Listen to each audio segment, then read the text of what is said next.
Bom dia, pessoal. É um desafio muito grande falar depois de um painel tão rico de informações como foi esse agora. Eu acho que eu nunca vi, ou muito tempo que eu não vejo, um painel tão rico, né, de aprendizado. Né, eu aprendi muita coisa, mas a ideia, na verdade, coincidência ou não foi de propósito. Eu estou ouvindo um ruído. Agora sim. Não foi de propósito, mas, de uma certa forma, o que eu vou estar abordando para vocês aqui não deixa de ser uma continuação do que eles falaram. Não tem nenhum foco em pessoas, né, mas eu vou falar também um pouco sobre essa questão do que vem primeiro, né? Ou seja, é a tecnologia, é a transformação que ela causa, né? O que eu devo ter como prioridade, né, e como protagonista no meu processo de transformação digital da indústria. Eu vou, na verdade, caminhar um pouco sobre a minha carreira profissional, passar para vocês um pouco do aprendizado que eu tive e como que eu uso hoje isso no trabalho que a gente faz na Cisco, na transformação, na ajuda, na verdade. A gente simplesmente ajuda, a gente aprende junto com os nossos clientes, né, e a gente está sempre ajudando, né, dentro daquilo que a gente tem capacidade de contribuir, né, com essa transformação digital que está acontecendo na indústria. Bem, deixa eu começar então contando um pouquinho de história para vocês. Coincidência ou não, há 29 anos atrás eu estava assinando meu contrato com a Cisco. Tá? Então, hoje, no dia 23 de outubro de 1995. Né? Então, até mesmo para contradizer um pouco, talvez eu seja um daqueles dinossauros que foram comentados no painel anterior, né, que estão há quase 30 anos numa empresa que hoje é raro, né, de acontecer. Mas eu faço parte ainda dessa turma. Né, e tenho muita honra, muito prazer em falar sobre isso. Né. Na verdade, essa foto, inclusive, foi tirada no meu primeiro treinamento, né, de novo funcionário que eu fiz na Cisco. Isso foi lá no Vale do Silício, na Califórnia, onde que eu passei uma boa parte do meu tempo indo lá com bastante frequência. A gente estava aprendendo com o que estava sendo feito lá e trazendo para cá. Né, e a Cisco, na verdade, ela já nasceu, na verdade, dentro de uma cultura muito do que a gente vê hoje acontecendo, que para muitas empresas acaba sendo uma novidade, mas para a gente sempre foi uma realidade. Né? Quando se fala de home office, trabalho híbrido, isso aí é desde sempre. A gente sempre foi assim, né? A gente sempre atuou dessa forma. A gente nunca teve uma carreira linear, como foi comentado aqui também, por exemplo, de eu saber que depois de tantos anos eu vou estar num nível tal, depois mais outros anos eu vou estar atingindo uma certa posição. Sempre foi muito dinâmica, a gente sempre acompanhou muito as mudanças do mercado. E vocês vão ver um pouco isso, como que isso se refletiu um pouco na minha vida aqui profissional. Bem, esse período foi um período bastante interessante. Eu entrei, então, em 95 na Cisco e foi justamente aquele período da euforia da internet. Né? Ou seja, a internet estava nascendo. Eu, particularmente, até entrei na Cisco fui o 5º funcionário da Cisco no Brasil. Entrei para ajudar a implementar o primeiro backbone de internet do Brasil, que foi feito pela Embratel. Ainda era uma iniciativa pública, ainda, né, governamental. Né, dali surgiram depois todas as outras redes de internet, que aí a continuação todos já sabem. Mas esse foi um período bastante interessante porque e se parece com muito do que a gente escuta hoje relacionado com algumas outras tecnologias. Se acreditava que a internet ia mudar o mundo, né, e ia mudar o mundo independente do que se fizesse com ela. Esse slide eu mostro um pouco de uma história que dificilmente você encontra isso pesquisando na internet, mas para quem viveu isso, ouviu isso bastante. Em 1989 saiu um filme que o Kevin Costner era protagonista, chamado Field of Dreams, né, Campos dos Sonhos, né, que a história basicamente era, ele ouvia algumas vozes dizendo uma frase em inglês, que é essa daqui, "If you build it, they will come", que na verdade dizia o seguinte: olha, se você pegar o seu campo, ele era um fazendeiro, né, pegar seu campo de plantação de milho, construir um campo de beisebol, aqueles grandes jogadores do passado voltarão e você vai conhecê-los. E ele era um grande torcedor e fanático por beisebol. A indústria da internet naquela época pegou carona nessa frase, né, e passou a usá-la com o seguinte sentido: olha, se você construir uma rede de internet, não importa qual é o modelo de negócio que vai ser implementado, os clientes virão. E na época, eu lembro muito bem disso, o que mais teve foram empresas recebendo investimento de fundos de venture capital, né, para construir redes, né, de internet, e com a expectativa de que os clientes viriam, que novos serviços viriam, né, e muito investimento foi feito dessa forma. O que aconteceu? Muita gente já sabe, né? Foi o estouro da bolha da internet, né? Toda aquela euforia teve um pico no início do ano 2000, né? E até que alguém, né, ou o mercado, né, identificou que aquilo não iria acontecer dessa forma. A coisa não era tão simples assim, não era só construir rede, né, independente do modelo de negócio, que aquilo iria dar certo. Né? E aí teve o estouro da bolha, muitas dessas empresas foram embora, desapareceram nesse período.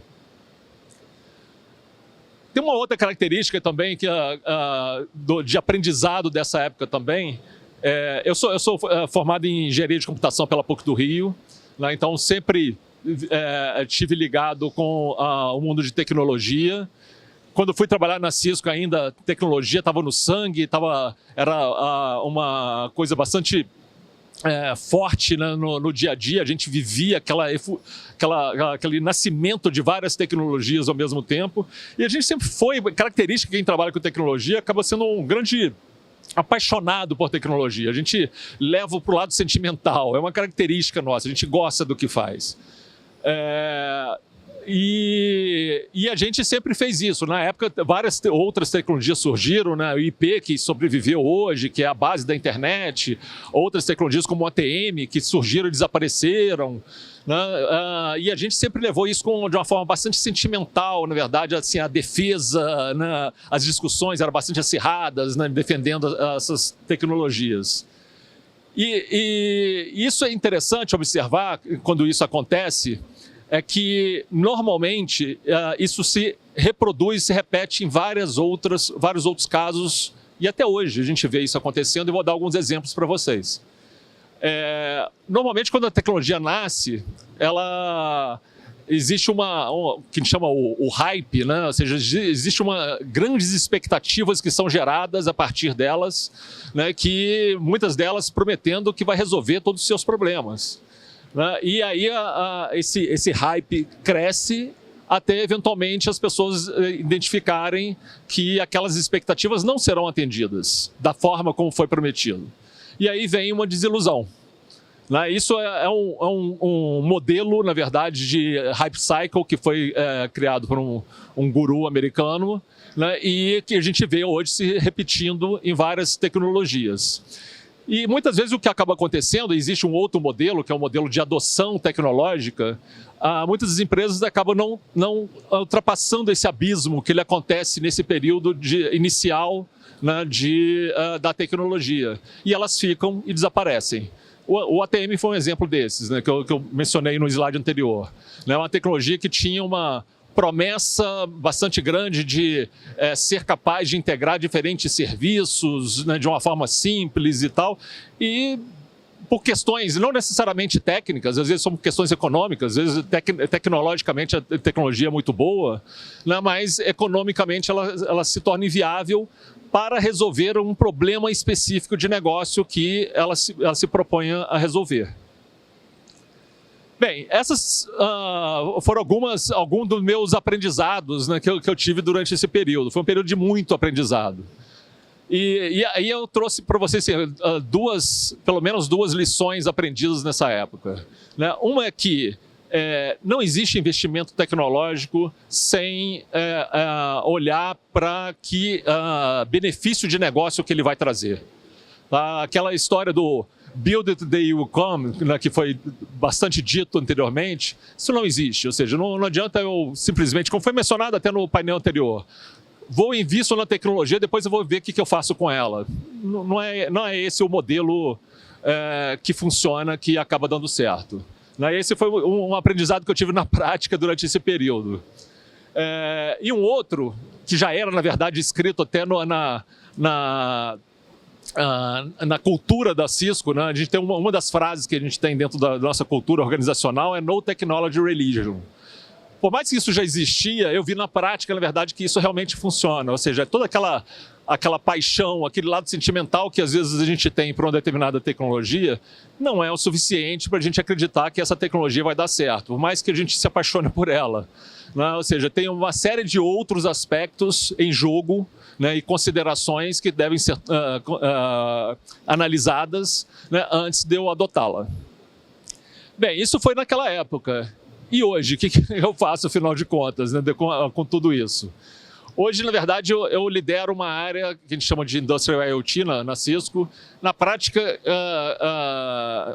a gente, de uma forma mais simplista, a gente pode dizer que essa é a área que atua onde o carpete não está. Ou seja, a Cisco ela tem uma presença muito grande nas áreas de TI das empresas e a área de IoT ela está justamente nas áreas operacionais, né, onde eu não tenho o carpete. Né? E aí eu estou falando das indústrias pesadas, como manufatura, setor elétrico, portos, mineração. Né? Esses são as áreas que a gente passa o nosso dia a dia, né, com os nossos clientes. E muito daquele aprendizado anteriormente a gente acaba aplicando também para essas indústrias hoje, principalmente com foco nas operações.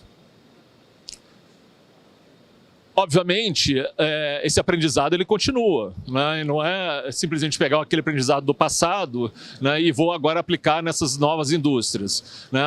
Eu continuo aprendendo muito com toda a experiência também, não só a minha prática, mas também que a Cisco possui em diversos segmentos. Hoje, por exemplo, a Cisco tem presença em mais de 50 mil, nas áreas operacionais de mais de 50 mil indústrias de manufatura, empresas de manufatura. Então tem muito aprendizado aí que a gente naturalmente vai absorvendo e vai aplicando no nosso dia a dia. Bem, eu vou dar uma passada então em algumas tecnologias digitais que hoje são muito usadas em projetos de transformação digital e que muitas vezes, na verdade, se propõem a ser as grandes protagonistas, na verdade, dos projetos de transformação digital. E eu vou mostrar para vocês um pouco sobre o que isso acaba acontecendo com essa proposta de se tornar protagonista, né, e como isso reflete na realidade. Vou começar com um exemplo do próprio IoT, né, que na verdade acaba sendo o nome da minha área que eu lidero na Cisco. A gente fez um projeto alguns poucos anos atrás, bastante interessante, que era um projeto de transformação digital de uma suinocultura, ou seja, uma empresa de produção de carne de porco, né, e que buscava, na verdade, um aumento de eficiência operacional e redução de custo na criação dos animais. Né? E aí o que a gente fez? A gente identificou uma série de variáveis que seriam interessantes de serem medidos, que poderiam influenciar tanto o crescimento quanto até a própria sobrevivência do animal, reduzir a mortalidade. E isso, na verdade, refletiria, né, tanto na eficiência, ou seja, eu conseguia atingir o peso ideal de abate num momento mais curto possível, né, e tentar, na verdade, fazer com que eu aprenda um pouco mais sobre esse processo de crescimento do animal para que eu consiga, na verdade, atacar algumas variáveis que eram as grandes ofensoras de custo do projeto.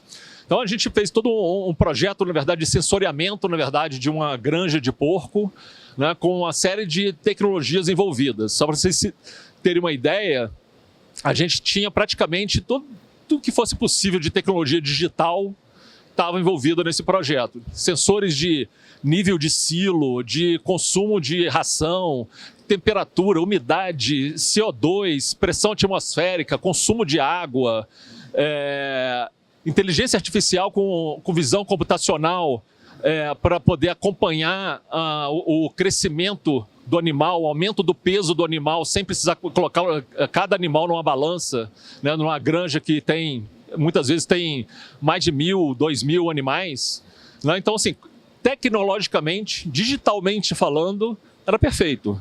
Só que o grande problema, no final das contas, foi, e mais, assim, a gente conseguiu, na verdade, identificar benefícios, né, que ajudariam a reduzir o custo dessa operação de uma forma bastante significativa. Hoje, por exemplo, numa operação como essa, cerca de 70% do custo é ração, tá? De todo o custo de produção de crescimento do animal. E a gente conseguiu identificar formas de reduzir, né, o consumo de ração. Porém, para que isso se tornasse realidade, a mudança de processos que eram necessárias para que isso acontecesse, ela era radical e se tornou inviável a implementação do projeto. Ou seja, um exemplo claro, né, muitas vezes a gente vem numa apresentação como essa, vão trazer os casos de sucesso. Às vezes também é interessante a gente entender também, não necessariamente o fracasso, porque a gente aprendeu muito, acho que quando a gente aprende não necessariamente é um fracasso, mas entender, na verdade, a partir de casos que não deram certo, né, e poder aprender e usá-los como uma referência para outros novos. Então esse é um exemplo de que não deu certo. Né, e a gente analisando depois, não deu certo por quê? Porque na verdade, a gente não observou todas as características e necessidades do negócio em si, antes de aplicar a tecnologia. A gente foi apaixonado pela tecnologia, viu que tem uma tecnologia fantástica, né, capaz de endereçar e coletar dados mais variados possível dentro desse ambiente, e vou aplicar AI, vou aplicar visão computacional, vou aplicar edge computing, que é um outro termo também bastante utilizado na indústria. Né? Então, se eu aplicar toda essa tecnologia, tem que dar certo. Né? Então, e na prática não deu. Então, esse é um aprendizado bastante interessante que a gente busca, né, a partir dele, né, evitar que ele aconteça em novos projetos também. Outra área que a gente vem escutando bastante hoje, né, eu falo aqui, na verdade, de Industrial Wireless, mas a grande palavra do momento aqui é o 5G, né? O que a gente mais escuta hoje é o 5G vai revolucionar a indústria de manufatura, né? Vai revolucionar a sua indústria, ou seja, vai ser a grande ferramenta que vai mudar o seu negócio. Né? E o fato é que, na prática, a conectividade sem fio na indústria, ela tem se tornado realmente cada vez mais importante.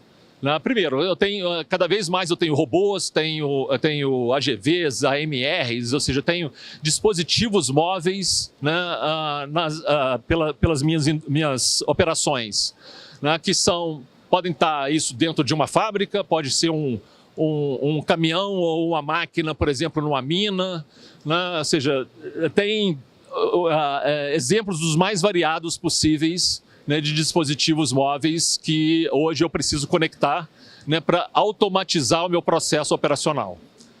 Outro benefício que as redes wireless nos traz é flexibilidade, ou seja, o mercado está cada vez mais dinâmico e muitas vezes eu preciso, na verdade, reconfigurar a minha linha de produção rapidamente, né, e para que eu consiga fazer isso de uma forma rápida, por exemplo, uma tecnologia wireless me ajuda nisso, que eu consigo fazer as mudanças das conexões dos dispositivos industriais de uma forma mais rápida. Outra coisa é a mobilidade do profissional que anda pela fábrica e ele poder ter ferramentas de acompanhamento e de monitoramento, de manutenção, né, da operação, né, de uma forma mais ágil. Né? E, naturalmente, também redução de custo, ou seja, eu consigo conectar dispositivos de uma forma sem fio, eu tenho menor custo e mais agilidade para fazer essas implementações, essas instalações. Porém, não vai ser uma única tecnologia que vai ser capaz de resolver todos esses problemas. A gente identifica que, mais uma vez, a gente precisa olhar para cada caso de uso, né, para cada necessidade do negócio e identificar quais são os parâmetros de custo que esse projeto ele comporta, quais são as características que a aplicação exige para que essa tecnologia seja implementada. E, eventualmente, eu vou ter uma diversidade grande, na verdade, de aplicações dentro do meu ambiente operacional que vai me exigir que eu tenha, na verdade, uma combinação de diferentes tecnologias, né, que vai ser mais adequada do ponto de vista econômico ou vai ser mais adequado do ponto de vista técnico, né? Então, eu vou estar sempre convivendo com uma diversidade de tecnologias distintas e não uma única tecnologia como protagonista, né, do meu projeto de transformação digital. No final das contas, a decisão ela vai ser baseada em critérios de custo, naturalmente, né, se vai ser um OPEX, se vai ser um CAPEX, né, no caso de uso em si, né, ou seja, qual é o caso de uso? Eu estou conectando máquinas, eu estou conectando pessoas, eu estou modificando uma linha de produção, né, e cada uma dessas aplicações distintas tem características e necessidades distintas também, né, e aí tem comportamento também de custos diferentes.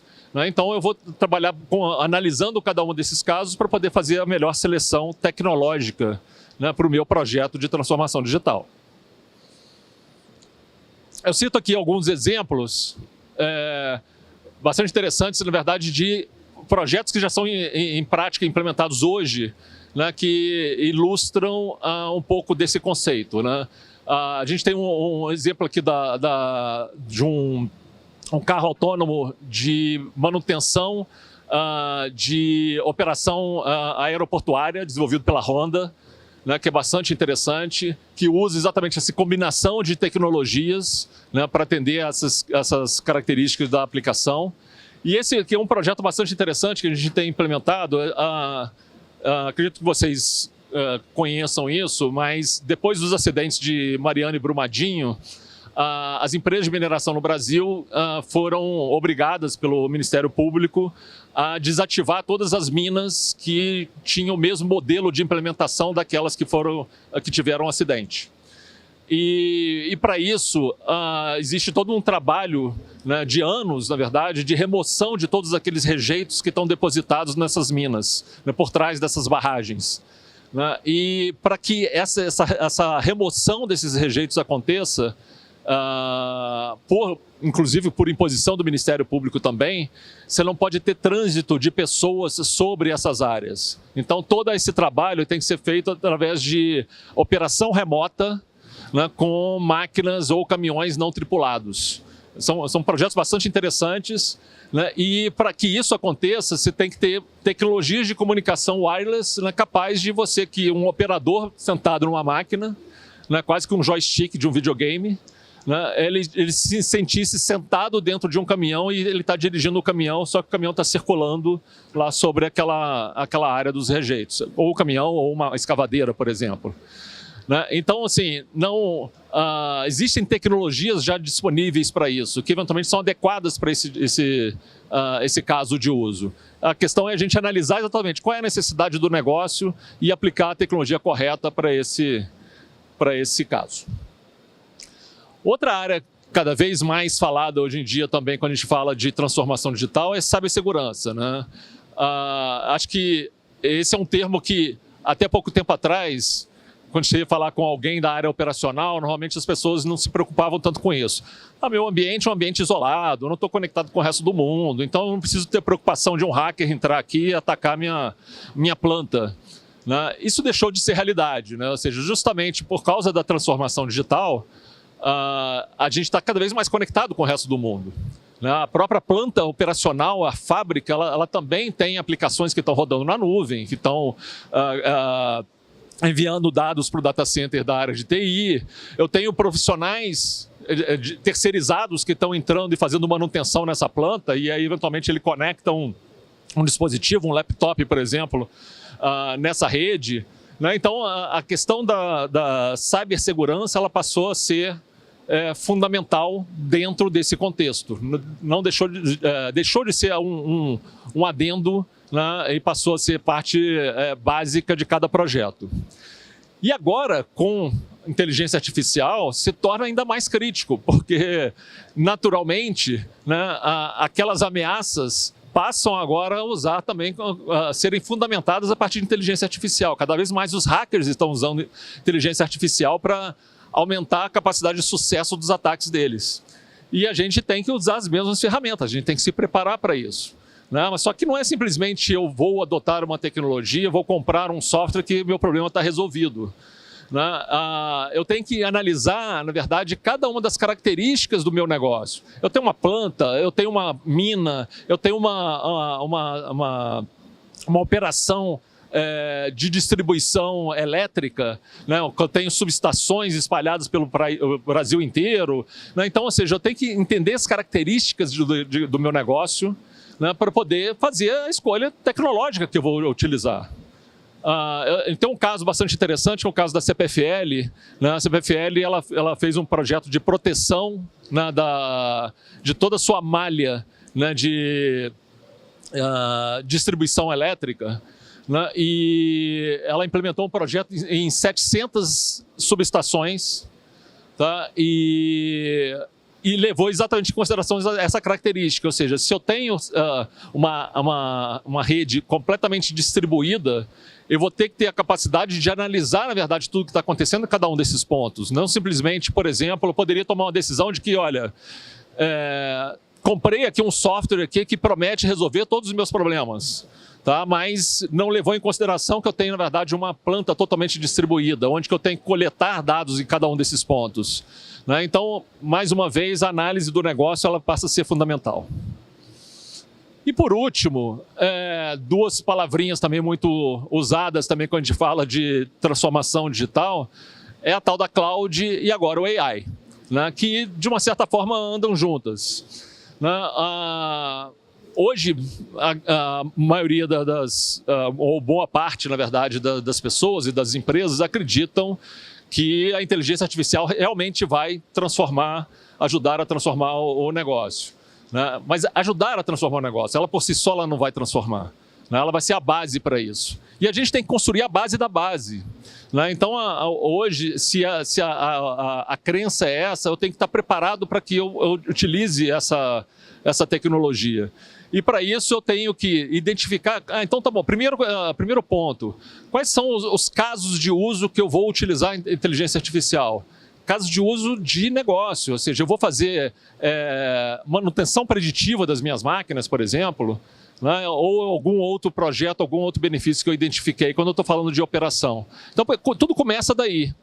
E a partir dessa identificação dos meus casos de uso, eu vou começar a trabalhar e me preparar para que essa transformação seja viável.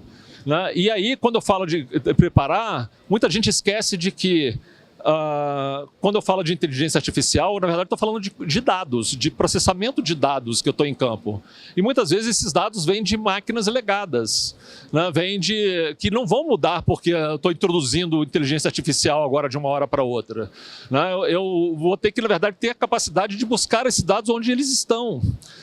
Então, eu preciso primeiro montar essa base, eu tenho que preparar, na verdade, identificar, baseado no caso de uso, saber quais dados que vão ser necessários, ir a campo e identificar onde eles estão e preparar para que eu possa coletá-los. Né? Até mesmo antes eu definir qual vai ser a plataforma de inteligência artificial que eu vou adotar, qual vai ser o software que eu vou comprar. Né? E outra coisa uma das características, né, da inteligência artificial, a gente sabe disso, a capacidade computacional que vai ser consumida vai ser bastante grande. Então, eu preciso identificar como que eu vou processar, na verdade, todos esses dados depois. Eu vou jogar isso para a cloud, que é uma palavra da moda, ou eu vou simplesmente preparar o meu data center para que isso aconteça. Ou eu vou levar um pouco desse processamento lá para a ponta, mais próximo da coleta do dado. Então, assim, tem uma série de características, né, que eu vou estar utilizando, mas sempre partindo daqui. Né? Primeiro, identificando quais vão ser os casos de uso mais importantes que eu vou atacar para endereçar questões de negócio. Né? Ou seja, eu vou fazer manutenção preditiva, reduzir paradas na minha fábrica, vou aumentar, na verdade, o nível de qualidade dos meus produtos, né? Vou melhorar a minha cadeia de distribuição, né? Vou aumentar meu nível de automação, ou seja, tem uma série de necessidades de negócio que vão, na verdade, guiar todas as etapas seguintes. Bem, por último, então, o que eu queria mostrar para vocês a gente sempre começa, na verdade, pela análise do que está acontecendo com a indústria. E aí um ponto interessante até que foi mencionado no painel anterior é que até acaba facilitando muito.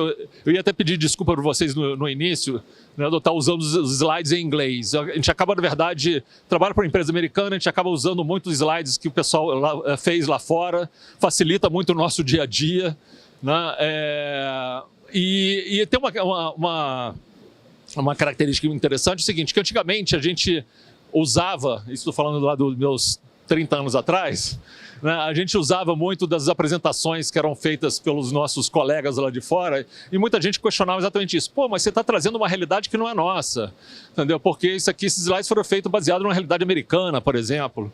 Só que hoje essas distâncias praticamente acabaram. Os mesmos problemas que a gente vê hoje acontecendo no Brasil, a gente vai conversar, a gente acha que não acontece, mas vai conversar com nossos pares nos Estados Unidos, na Europa, a gente vai ver que eles estão passando pelos mesmos problemas. Tá? Então não é mais uma característica, essas distâncias de tempo mudaram bastante também.